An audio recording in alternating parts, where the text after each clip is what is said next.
Bienvenue. Aujourd'hui, on se penche sur des extraits d'un article Wikipédia assez conséquent sur Donald Trump. La source couvre sa carrière d'homme d'affaires, médiatique et bien sûr politique, ses présidences aussi. Notre but, c'est d'extraire les points clés, les lignes de force de ce parcours tel que l'article les présente. Alors, allons-y. Oui, et en effet, ce qui frappe tout de suite dans cette source, c'est euh, cette trajectoire multiple. Ça commence bien avant la politique, hein. L'article, en fait, dépeint un personnage assez complexe dès ses débuts. Le texte nous ramène à 1968. L'immobilier familial d'abord, puis la création de la marque Trump Organization, et il évoque aussi des controverses assez précoces, comme ce procès pour discrimination raciale en 73. Roy Cohn est mentionné, son avocat, comme un mentor. Est-ce que la source suggère que ça a, disons, forgé une certaine approche? Bah, c'est une lecture possible, oui. D'ailleurs, l'article met ça en parallèle avec des épisodes financiers plus agités. Il détaille 6 faillites d'entreprises qui sont liées à Trump entre 91 et 2009. On parle du Plaza Hotel, des casinos, Ah oui.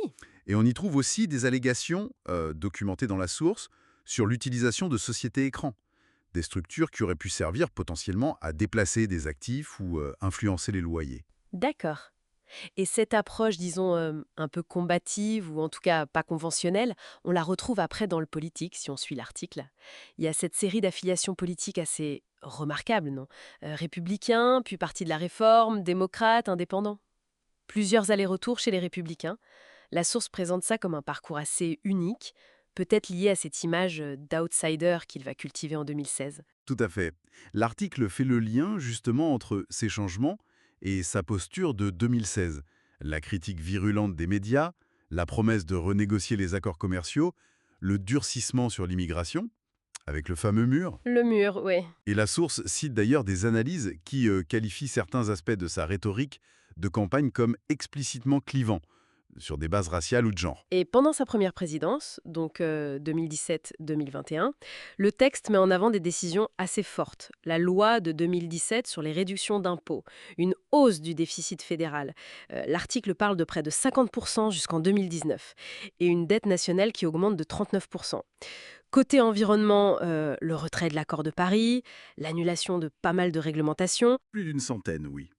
Mais au-delà des politiques elles-mêmes, ce qui ressort aussi très fort de l'article, c'est l'instabilité interne qui est décrite.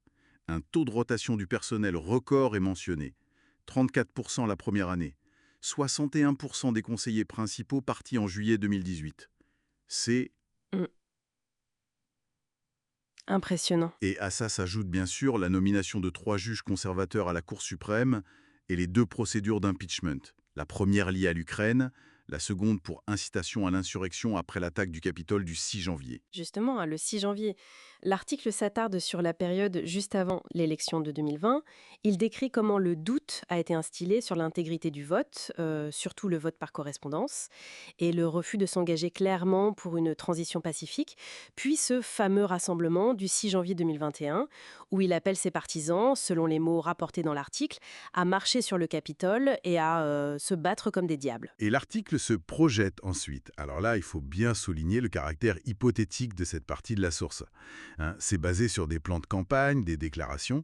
Il se projette sur ce que pourrait être un second mandat débutant en 2025. Il décrit des scénarios comme des licenciements massifs dans la fonction publique fédérale, dès le début. Hein. Plus de 30 000 fin février, c'est le chiffre cité. Le démantèlement d'agences comme l'USAID ou le département d'éducation, avec l'idée d'un nouveau département dirigé par Elon Musk. Ah oui, ça c'est mentionné. La fin annoncée des programmes DEI, diversité, équité, inclusion, et même une confrontation télévisée assez tendue avec le président ukrainien Zelensky. La source compile aussi des analyses qui qualifient sa rhétorique de populiste, autoritaire. Un point frappant qui est mentionné, c'est ce décompte du Washington Post, cité en référence. Plus de 30 000 déclarations fausses ou trompeuses pendant le premier mandat.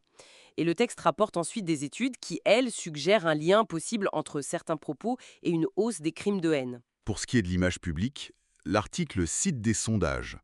Il montre un soutien très polarisé aux États-Unis durant le premier mandat. Jamais au-dessus de 50% d'approbation, selon Gallup, et une nette baisse de son image à l'international. Mhm. Pour le début du second mandat, Hypothétique donc, cette polarisation semble persister selon la source. L'approbation resterait autour de 45%. L'article va même jusqu'à des détails personnels, comme cette anecdote rapportée où il aurait dicté lui-même une lettre sur son état de santé en 2015. Bon alors, qu'est-ce qu'on garde de cette traduction rapide de l'article? On voit se dessiner à travers cette source Wikipédia le portrait d'une personnalité publique qui navigue entre affaires, médias, politique. Un parcours jalonné, selon le texte, de réussite, mais aussi de controverses répétées, de ruptures politiques assez radicales et d'un style de communication hors norme. Exactement. Et le fil rouge peut-être qui émerge de ces extraits, c'est cette défiance constante envers les normes établies, que ce soit en affaires, en politique intérieure ou sur la scène mondiale. Et ça mène à une question que la source soulève un peu implicitement, je trouve. Quelles pourraient être les conséquences à long terme, telles qu'elles sont esquissées ou documentées dans l'article, de cette approche sur les institutions et le tissu social américain? Voilà, ça laisse matière à réflexion cette lecture.